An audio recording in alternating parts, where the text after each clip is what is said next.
Under the Spanish sun, the hillside town of Santa Lucia looks like a postcard. It's an idyllic maze of white-walled houses and steep cobblestone streets overlooking the Mediterranean. But the atmosphere changes as soon as the church bells ring for evening. The residents vanish behind locked doors, and a heavy, chilling silence settles over the town, leaving the streets entirely empty.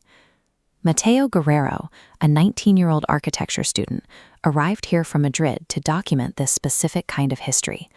He spent his days sketching the ancient stonework and weathered facades of the town's oldest structures. His academic focus was the forgotten parts of Europe, the crumbling ruins that others ignored.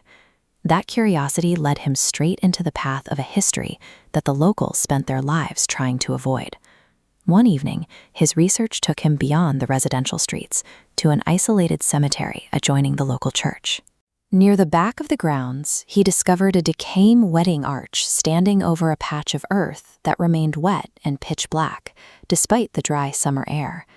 Assuming the arch was just a discarded piece of local tradition, Mateo reached out and plucked several dried flowers from the wood to keep as a specimen for his research.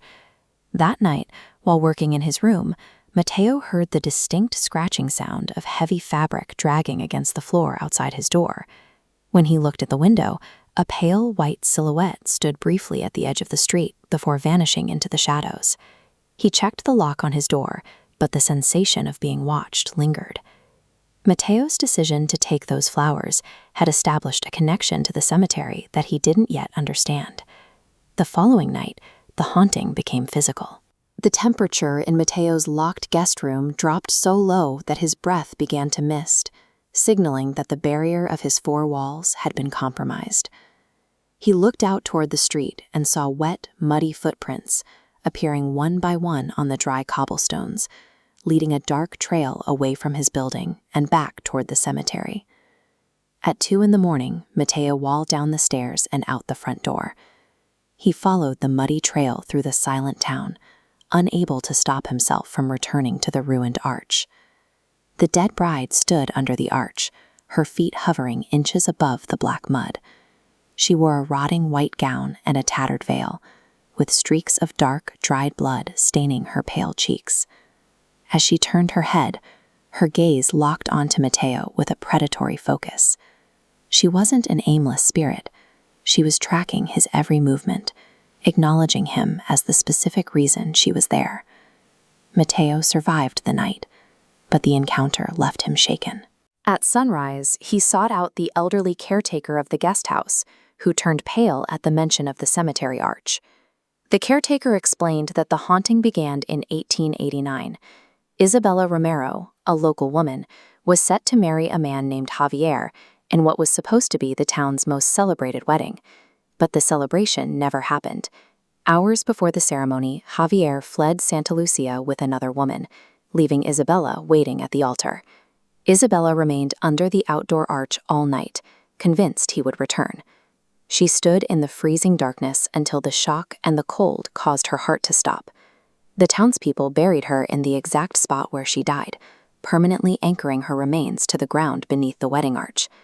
That heartbreak transformed her spirit into a permanent fixture of the cemetery.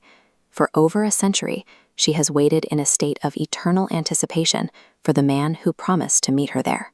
When Mateo returned to his room, the haunting intensified, the air thick with the smell of wet earth and rotting flowers, and his door handle began to rattle and shake as if someone were trying to force their way in. He fled to the church to find the local priest. When Mateo confessed to taking the dried flowers from the arch, the priest's expression turned to one of pure dread. Those flowers were a part of the wedding ritual. By taking them, Mateo had inadvertently accepted a role in a ceremony that had never been completed. The spirit now viewed Mateo as the groom she had been waiting for. In her eyes, the acceptance of the flowers was a vow that he would finally stand by her side at the altar. The stolen token had created a binding obligation. Mateo had entered into a lethal agreement with the dead, and the entity had no intention of letting him walk away from it.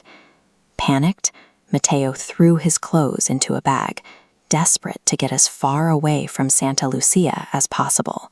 He didn't even stop to check out of his room. As he reached for the door, the sky outside turned pitch black, and a bolt of lightning shook the house. Wet, muddy footprints began to manifest on the carpet of his room, moving from the window directly toward him. The caretaker heard Mateo's final, blood-curdling scream and ran to his room.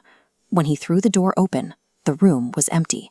Mateo's luggage was still on the bed, but he was nowhere to be found. Hours later, the search party found him back in the cemetery. Mateo was lying directly beneath the ruined wedding arch, half buried in the thick, black mud of the grave. Every tragedy leaves a mark on the world, but some leave traps. When we disturb the tokens of the dead, we risk being forced to fulfill the promises they left behind.